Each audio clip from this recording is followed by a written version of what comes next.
ඉතින් යාළුවනේ ඉතින් බයික් එකේ කොයිල් පැක් එක ඔතන ගමන් ඉන්නේ මම මේක ඇවිල්ලා බජාජ් ක්‍රිස්ටල් කියන මොඩල් එකේ බයික් එකක්. මේක ඇත්තටම ටිකක් සංකීර්ණ විදිහට තමයි මේක හදලා තියෙන්නේ. ඒ කියන්නේ මේකේ බොඩි කන්ට්‍රෝල් තියෙනවා. එතකොට ලොකු CDI එකක් තියෙනවා.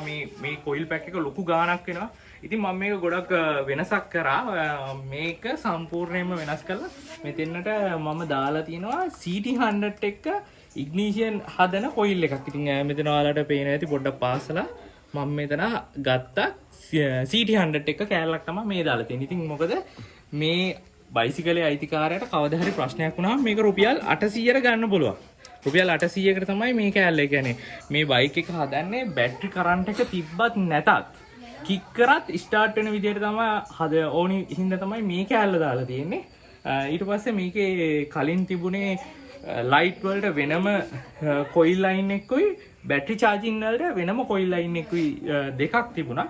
ඉතින් මම මේක තනි ලයින් එකකට දැන් ඔතනවා බැටරිය ඉක්මනට චාර්ජ් වෙන. ඒ කියන්නේ වෝල්ටේජ් හොඳට වැඩි වෙන්න සම්පූර්ණ තනි ලයින් එකටම මේ කොයිල් එක ඔතනවා. ඉතින් මේ තියෙන්නේ මේකෙන් අයින් කරපු කොයිල්. ඒ කියන්නේ මේ කොයිල් ලයින් දෙකක්. මේක එකක් බැටරි චාර්ජ් ලයින් එක, අනිත් එක තමයි හෙඩ් ලයිට් වලට ආපු ඉග්නිෂන් ලයින් එක. මේ AC ලයින් එකක්. ඉතින් ඒ ඔක්කොම එකට කරලා මම සම්පූර්ණයෙන්ම මේ ඔක්කොම DC කරන්න යන්නේ තනි රෙක්ටිෆයර් එකක් දාලා හොඳට බැටරිය ඉක්මනට charge වෙන. ඊට පස්සේ බැටරියෙන් කෙලින්ම LED කරලා හෙඩ්ලයිට් එක LED කරන්න තමයි මගේ plan එක. එතකොට මේ බයික් එකේ බැටරිය ඉක්මනට charge වෙනවා. හදිස්සියවත් බයික් එකේ බැටරිය බැස්සා කියලා මේක start නොවී තියෙන්නේ. start වෙන්න පුළුවන්. ඒ වගේ CDI එකක් දාලා එතකොට ඒ CDI එක වෙන්නේ රුපියල් 1000ක් විතර තමයි. 1000ට 1500ට ගන්න පුළුවන් CDI එකක් තමයි මේකට දැන් දාන්නේ.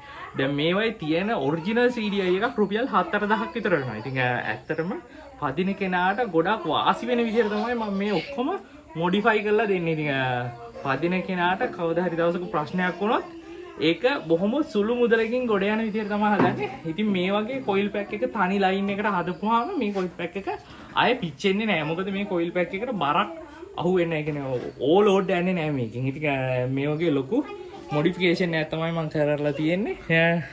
ඉතින් බලන්න මේවා පිච්චිලා තියෙන්නේ. කියන්නේ කලින් කොයිල් පැක් පිච්චිලා. මොකද ගොඩක් ලොකු කරන්ට් එකක් මේ බයික් එකෙන් ගන්නවා. හැබැයි මේ සිස්ටම් එකට හැදුවට පස්සේ ආයේ මේ කොයිල් පැක් එක කවදාවත් දාන්න වෙන්නේ නැහැ. ඉතින් මේ වගේ මොඩිෆිකේෂන් එකක් තමයි මම කරලා තියෙන්නේ. ඉතින් වීඩියෝ එක හොඳයි නම් අනිවාර්යයෙන් ලයික් කරලා කමෙන්ට් කරලා ඔයාලට තියෙන ප්‍රශ්න ඔක්කොම කමෙන්ට් වලට දාන්න. එහෙනම් ගිලෙන්න.